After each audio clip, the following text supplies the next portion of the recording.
Welcome. এসএলএসটির এই নিয়োগ প্রক্রিয়া নিয়ে আজকে কিন্তু দুদিকে দুটো শুনানি ছিল, এক সুপ্রিম কোর্টে আর এদিকে হাইকোর্টে বিচারপতি অমৃতা সিনহার বেঞ্চে। দুদিকে কি কি আসলো অনেকেই তথ্য আমরা পেয়েছি বিভিন্ন নিউজ চ্যানেল থেকে বা যার যার সোর্স থেকে, কিন্তু কয়েকটা গুরুত্বপূর্ণ পয়েন্ট কিন্তু আজকে পাওয়া গেছে। সুপ্রিম কোর্টের প্রধান বিচারপতির এজলাস থেকেও একটি মামলার একটি শুনানিতে একটা তথ্য পাওয়া গেছে, একটা দিক নির্দেশ বলতে পারি। হাইকোর্টে কিন্তু বেশ কয়েকটা দিক সামনে উঠেছে। ফলে বিপদে কি আবার এই প্যানেল পড়ছে, নাকি নিয়োগটা স্মুথলি হবে, না আবার এমন হবে এই 2016 প্যানেল, এই প্যানেলটা সেই কলঙ্কিত থেকে যাবে, আবার হয়তো কয়েক বছর পরে প্যানেলটা বাদ হবে। তার কোনো ভিত তৈরি হচ্ছে না তো, মিথ্যের ওপর ভর করে আশঙ্কা, আশা, সমস্যা, সমাধান সবগুলোই কিন্তু আজকে আমরা কিছু কিছু অন্তত আমার চোখে পড়েছে। প্রথমেই একটি ভালো খবর, খারাপ খবর কারোর কারোর কাছে, যেটা খবর সেটাই বলছি, যে সুপ্রিম কোর্টে একটি জনস্বার্থ মামলা দায়ের হয়েছিল, সেটা হচ্ছে স্টে দেওয়ার জন্য। এই প্যানেলে যে নিয়োগটা চলছে এটার একটা স্থগিতাদেশ, এটা পিএলআই হয়েছিল, অর্থাৎ জনস্বার্থ মামলা। তার গ্রাউন্ডটা কি ছিল? গ্রাউন্ডটা কিন্তু যথেষ্ট, এইটা নিয়ে আমি আগেও বলেছিলাম, এইটা নিয়ে কোর্টে যাবেই, যে 70-এ একজন ফ্রেশার পরীক্ষা দেওয়ার সুযোগ পেয়ে তার সাবজেক্টে কাট অফ হয়েছে 74, 75, 73 বা 72, 60-এ 60 পেয়েও একাডেমিকে ফুল নম্বর থাকা সত্ত্বেও কেউ কেউ ডাক পায়নি। তাহলে এই নিয়োগ কি করে বৈধ হতে পারে? ইমিডিয়েট সুপ্রিম কোর্ট এই নিয়োগের ওপর একটি স্থগিতাদেশ দিই। সুপ্রিম কোর্টের মাননীয় প্রধান বিচারপতি কিন্তু সেক্ষেত্রে কোনো স্থগিতাদেশ দেয়নি। তিনি যেটা বলেছেন যে কি, যোগ্য শিক্ষক, যদি এই প্যানেল এখন আবার স্থগিতাদেশের মধ্যে পড়ে তাহলে সবচেয়ে বেশি সমস্যায় পড়বে 2016-র যোগ্য শিক্ষকরা, যারা আনটেড ছিলেন সেই সময়, দাগি নয় এমন যারা ছিলেন, কিছু সংখ্যক তো আছেন আমরা জানি যারা যোগ্য, কারণ তাদের ডেডলাইনটা কবে আছে? সুপ্রিম কোর্টের 31 ডিসেম্বর 2025, আজকে 1 ডিসেম্বর, তাই তো? আর 30 দিন হাতে আছে। এর মধ্যে প্রসিডিওরটা কমপ্লিট না হলে তাদের চাকরি কিন্তু আর থাকবে না। আমি কারোর জন্য ওকালিত করতে কিন্তু আসিনি। আমি নির্দিষ্ট করে প্রথম দিন থেকে বলেছি, আমি কারোর পক্ষ নয়, আমি শুধুমাত্র মেধার ভিত্তিতে ছেলেমেয়েরা চাকরি পাক, বিশুদ্ধ প্যানেল হোক, কোনো দুর্নীতি যাতে না থাকে, আমি তার পক্ষে। ব্যাস 31 ডিসেম্বরের পরে কিন্তু তারাও আর যে বেতন পাচ্ছেন, স্কুলে যাচ্ছেন, সেটা যাবে না। সুপ্রিম কোর্ট এটাই মেনশন করেছেন যে এই বিষয়ে কিছু বলা যাবে না, স্থগিতাদেশ দেওয়া যাবে না, কারণ একটাই, তাহলে সেই যোগ্য যে সমস্ত শিক্ষক শিক্ষিকাগণ রয়েছেন তারা কিন্তু বিপদে পড়বে। ফলে আপাতত সুপ্রিম কোর্টের কোনো স্থগিতাদেশ নেই। এইটা কেন ভালো খবরের কথা বললাম? ফলে যেভাবে যা চলছিল, বিশেষ করে যারা ডাক পেয়েছেন তাদের জন্য এটা ভালো খবর। এই বাজারেও যারা ডাক পেয়েছেন তাদের কিন্তু ভেরিফিকেশন ইন্টারভিউ, অর্থাৎ একাদশ দ্বাদশের ইন্টারভিউ যেমন চলছে, বাকি সাবজেক্টেরও ডেট খুব শিগগিরই চলে আসবে। আশা করছি সামনের সপ্তাহ থেকে আবার নেক্সট সাবজেক্টের ইন্টারভিউ হয়তো শুরু হয়ে যাবে। আর নবম দশমের ভেরিফিকেশন যেমন চলছে, ডেট আসছে সামনে, সব কিন্তু রেডি হবে, চলবে। ফলে তারা কিন্তু যে দ্বিধায় ছিলেন অনেকেই, প্রচুর কমেন্ট মেসেজ গ্রুপে করেছেন, আমার হোয়াটসঅ্যাপ গ্রুপে থেকে শুরু করে ইন্ডিভিজুয়াল অনেকে করেছেন যে স্যার বাতিল হতে পারে কিনা। আমি জানি, আপনারা জানেন আমি বিশেষ কিছু জানি না, তবু ওই মনের সান্ত্বনা অনেকেই করে থাকেন এরকম সময়ে। আসলে সেরকম কিন্তু স্থগিতাদেশ না হাইকোর্টে আছে, না আজকে সুপ্রিম কোর্ট দিয়েছে। ফলে তারা প্রস্তুতির মধ্যে থাকুন। আগেও আমি বলেছি, যারা নেক টু নেক রয়েছেন, হয়তো আমার এডুকেশনে যেমন 56 কাট অফ, যে 55 পেয়ে আছেন যে ক্যান্ডিডেটটি, তিনিও কিন্তু মোটামুটি একটা প্রস্তুতির মধ্যে থাকুন। এবারে আসছি হাইকোর্টের যে পর্যালোচনা, যে জায়গাগুলো, হাইকোর্ট প্রথমেই কিন্তু আজকে একটা গুরুত্বপূর্ণ জায়গা, যেটা নিয়ে অনেকের কথা ছিল, যে একাদশ দ্বাদশের নিয়োগে কেন নবম দশমের শিক্ষকরা এক্সপিরিয়েন্স নম্বর পাবেন। এইটা কিন্তু আজকে হাইকোর্টে ইম্পর্টেন্ট একটা শুনানি হয়েছে। এটা নিয়ে কিন্তু অনেকেরই আপত্তি ছিল, ব্যক্তিগতভাবে আমার আপত্তি আছে। আমি আগেই বলেছি, আমি কারোর পক্ষে নই, জানি এতে অনেকে ইন সার্ভিস যারা আছেন তারা আমার উপরে ক্ষুণ্ণ হবেন, অনেক অনেক রকম কমেন্ট করবেন, কিন্তু এটা তো খুব স্বাভাবিক।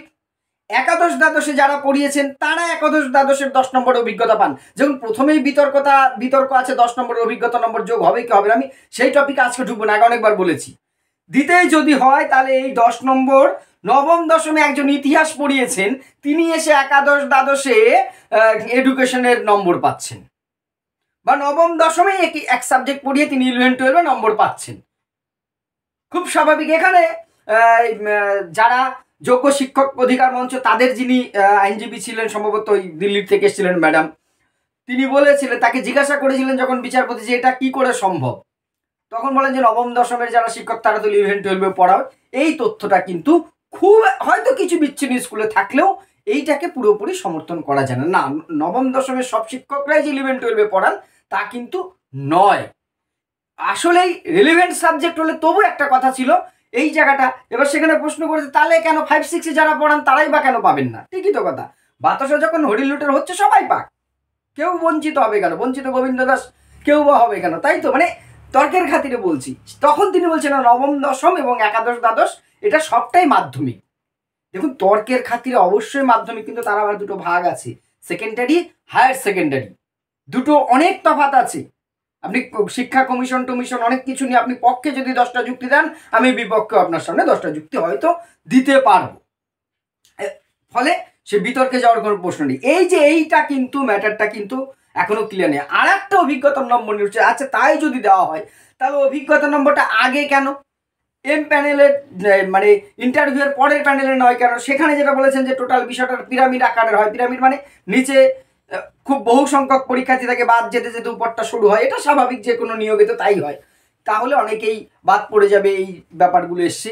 আমার একটাই ব্যক্তিগত, এইখানে আমার ব্যক্তিগত মত আছে, আমি প্রথম থেকেই বলেছি, যারা চিহ্নিত যোগ্য, চিহ্নিত একমাত্র 2016 প্যানেলের যোগ্য, তারা অভিজ্ঞতা নম্বর পাক। বাকি কোনো ব্যাচের বা অন্য কোনো ফরম্যাটের কোনো শিক্ষক কি করে অভিজ্ঞতা নম্বর এই প্যানেলে পেতে পারেন? আর এর বিকল্প তো ছিল, সেগুলো নিয়ে অনেক বলা হয়েছে যে দুটো আলাদা নিয়োগ হলে এত বিতর্ক আসতো না। ফলে এটাও কিন্তু একটা খুব বড় জায়গা নিতে চলেছে। জানি না ভবিষ্যৎ কি হবে। এবং আরেকজন আইনজীবীর কথা শুনছিলাম, দেখুন এটা কিন্তু কোর্টের কথা বলছেন, একজন আইনজীবী বলছিলেন যে সেকেন্ড কাউন্সিলিং এর পর থেকে নাকি যারা নিয়োগপ্রাপ্ত হয়েছে প্রায় তারা সবাই কিন্তু অবৈধ বা অযোগ্য। জানি না, এমন কোনো আমি নিশ্চিত তথ্য এই মুহূর্তে আমার কাছে নেই, কিন্তু এরকম একটা কথা কিন্তু আমি শুনছিলাম। সেটা হলে তো অযোগ্যের পরিমাণ অনেক অনেক অনেক বেড়ে যাবে। এক্সপায়ারি প্যানেল থেকে কারা নিয়োগ হয়েছে এটা নিয়ে একটা বিতর্ক আছে, সেইগুলো কিন্তু দুধ কা দুধ পানি কা পানি হওয়াটা খুব আগে জরুরি ছিল। না হলে কি হচ্ছে, এই প্যানেল কিন্তু ভিতেই আবার সেই নড়বড়ে হয়ে যাবে। একটা প্যানেল কিন্তু নিয়োগের 9 বছর 10 বছর পরে যদি বাতিল হয়ে আবার পরীক্ষা হতে পারে, আবার 10 বছর পরে কেন নিয়োগ বাতিল হবে না, এইটা কিন্তু একবার ভেবে দেখবেন। ফলে খুব ফ্রেশভাবে হওয়া উচিত। প্রথমেই তো সুপ্রিম কোর্ট এসএসসির হাতে দায়িত্বটা দিয়ে ঠিক করেনি, এবারে আরও কিছু গুরুত্বপূর্ণ আজকে কিন্তু আসে গ্রুপ সিডি নিয়ে, সেটা আমি পরে আসছি। ভেরিফিকেশনে দেখেছেন আশ্চর্যজনকভাবে এত অনুপস্থিতি, ওই যে ধরপাকড় যে শুরু হয়েছে, বাতিল হচ্ছে। আমার একটাই প্রশ্ন এই মোটা মাথায়, যে এই চাকরির আকাল সারা দেশ রাজ্যে সব জায়গায়, আমাদের রাজ্যেও আছে দেশেও আছে, সরকারি চাকরির আকাল। শিক্ষকতা পেশায় একটা 11-12 লেভেলের চাকরি মানে যথেষ্ট সম্মানজনক বেতন, সেখানে দাঁড়িয়ে একজন ডাক পেয়ে ভেরিফিকেশনে যাচ্ছে না শয়ে প্রার্থী। এরা কারা? এরা কারা? এদের তথ্যটাও পাবলিক ডোমেইনে আসা উচিত। কারা ভেরিফিকেশন অনুপস্থিত হচ্ছে, কি তাদের আতা পাতা ঠিকানা কি আছে, সেটাও একটা লিস্ট হওয়া প্রয়োজন আছে। কারা যাচ্ছে না এই বাজারে? একাদশ দ্বাদশ উচ্চ মাধ্যমিক স্তরে শিক্ষকতার ডাক পেয়েছি আমি রিফিউজ করছি এত টাকা দিয়ে ফর্ম ফিল আপ করে। এত লোক এই কদিনের মধ্যে এর চেয়ে উঁচু পোস্টে চাকরি পেয়ে গেছে। ডাল মে কুছ তো কালা হ্যায়। এইটা কিন্তু আমাকে খুব ভাবাচ্ছে, আমার মনে এই প্রশ্নটা খুব আসছে যে কি ঘটনা তাহলে এই ঘুরপথে কি টেন্টের যে ক্যান্ডিডেট ছিল তাদের দোকানের ব্যবস্থা হচ্ছিল, এখন ধরা পাওয়ার ভয়ে বাবা যাস নে থাক, এইরকম একটা হলো না অন্য করে? আমি ভুল হতেই পারি। আপনাদেরও যদি এই বিষয়ে, এই পার্টিকুলার এই বিষয়টা নিয়ে কোনো তথ্য থাকে, মতামত থাকে, জানাবেন তো। আমার কিন্তু এই প্রশ্নটা খুব মনে আসছে বারবার। এবার আসি গ্রুপ সিডি। গ্রুপ সিডিতেও কিন্তু একটি মামলার একটা নাটকীয় পট পরিবর্তন বলতে পারি। গ্রুপ সিডির অবৈধভাবে নিযুক্ত টেন্টের একটা তালিকা প্রকাশ করেছিল এসএসসি, কোর্টের ধাক্কা গালে থাপ্পড় খেয়ে 3512 জনের, বাকিদের আর করেনি। কিন্তু এর বাইরে আরও 2 রকম মিলিয়ে ওই এক্সপায়ারি প্যানেল মিচম্যাচ যাদের হয়েছে আপনার ওএমআর, তাদের দিয়ে সংখ্যাটা হচ্ছে 7293। এদের পূর্ণ তালিকা প্রকাশ করতে বলেছে। পূর্ণ তালিকা মানে কোন নিজের নাম, বাবার নাম, রোল নম্বর, কোন স্কুলে চাকরি করতেন সব। তারা অনেকেই কিন্তু নাম ভারিয়ে, আপনারা দেখেছেন আগের দিন বলেছি, আপনারাও জানেন, নাম ভারিয়ে এই 11, 12, নবম দশমে ঢুকে গেছে, কিন্তু তাদের তো এই পরীক্ষায় বসার অধিকার নেই। বলেছে ইমিডিয়েট 7,293 টেন্টেড গ্রুপ সিডির যারা চুরি করে টাকা দিয়ে চাকরি কিনেছিল তাদের নামের তালিকা প্রকাশ করতে হবে। তার পাশাপাশি যদি আরেকটা তালিকা হতো খুব ভালো হতো, কার কাছ থেকে কিনেছিল, দোকানদারের নামটাও যদি দেওয়া থাকতো। শুধু খরিদ্দারের নামটা দিলে হবে না, তাই না? আমি কোন দোকান থেকে কিনেছিলাম, কার কাছ থেকে চাকরিটা কিনেছিলাম, পাশাপাশি তাদের নাম আর ছবি, তাদের ঠিকানাটা দেওয়া থাকলেও আরও ভালো হতো। আমি একজন সাধারণ নাগরিক হিসেবে এইটা মনে করি। কোর্ট যদি এই নির্দেশে প্রত্যেক ক্যান্ডিডেটে এরা হচ্ছে দুর্নীতিগ্রস্ত এবং কার কাছ থেকে চাকরিটা কিনেছিল তারও একটা ছবি সেটে তার ঠিকানা আতাপাতা কত টাকায় বিক্রি হয়েছিল সেটাও লেখা দরকার ছিল, বোঝা যেত তাহলে। যাই হোক, সেটা আমার ভাবনা।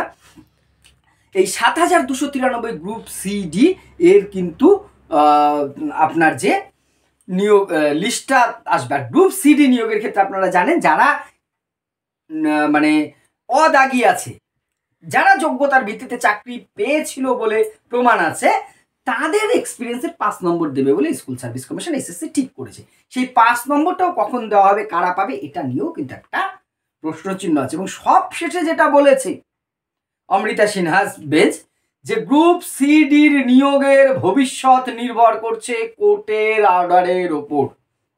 এই নিয়োগ আদৌ হবে না হবে না সেটা কিন্তু নির্ভর করবে কার ওপর, সেটা নির্ভর করছে কোর্টের ওপর। তাই এইটাও কিন্তু একটা প্রশ্নের চিহ্নে রয়ে গেল। ফলে এখনো আমার একটাই অনুরোধ স্কুল সার্ভিস কমিশন অন্যান্য সমস্ত কর্তৃপক্ষের কাছে, দয়া করে স্বচ্ছতাভাবে যা করবেন করুন। যে ছেলে মেয়েগুলো আমাদের ভাই বোনেরা বা আমার অনেক সহকর্মী শিক্ষক শিক্ষা যারা যোগ্য, তাদের কথাই বলছি, অযোগ্যদের আমি ওদের নিয়ে আমার কোনো মাথা ব্যথা নেই, তাদের শাস্তি দেওয়া হোক। এই যে যারা এত কষ্ট করে আবার একবার চাকরির পরীক্ষা উত্তীর্ণ হয়তো চাকরি পাবে, আবার যেন তাদের 5-7 বছর পর ভুগতে না হয়, এই প্যানেলটা আবার বাতিলের মতো জায়গায় যাতে না যায়, একটি প্রশ্ন চিহ্ন যাতে এর মধ্যে না থাকে, স্বচ্ছতার সাথে কাজ করুন। দয়া করে এই নজির যেন আর তৈরি না হয়, আর যেন দেখতে না হয়, এটাই একজন সাধারণ নাগরিক হিসেবে আমার অনুরোধ। বহু কষ্ট করে ছেলেমেয়েরা পড়াশোনা করে এই জায়গায় আসার পরে যদি এরকম একটা সিচুয়েশনের মুখোমুখি আবার হতে হয়, সেটা যে কতটা যন্ত্রণার তা কিন্তু কিছুটা আমরা অনুমান করতে পারছি, সম্পূর্ণটা নিশ্চয়ই না, যার যায় সেই বোঝে। যাই হোক, দেখা যাক পরবর্তী দিক কোন দিকে যায়। লাস্ট কথার এক কথা এটাই বলবো, যারা ডাক পেয়েছেন তারা পূর্ণ প্রস্তুতিতে থাকুন, একদম ফুল পিক আপে থাকুন। যে কোনো দিন আপনাদের আবার লিস্ট আসছে, আপনাদের কিন্তু ইন্টারভিউর মুখোমুখি হতে হবে, তাই প্রস্তুতি ছাড়লে হবে না। আপনাদের মতামত, আমার কথার সমালোচনা সব কিছু স্বাগত, অবশ্যই কমেন্ট করে জানাবেন। ধন্যবাদ।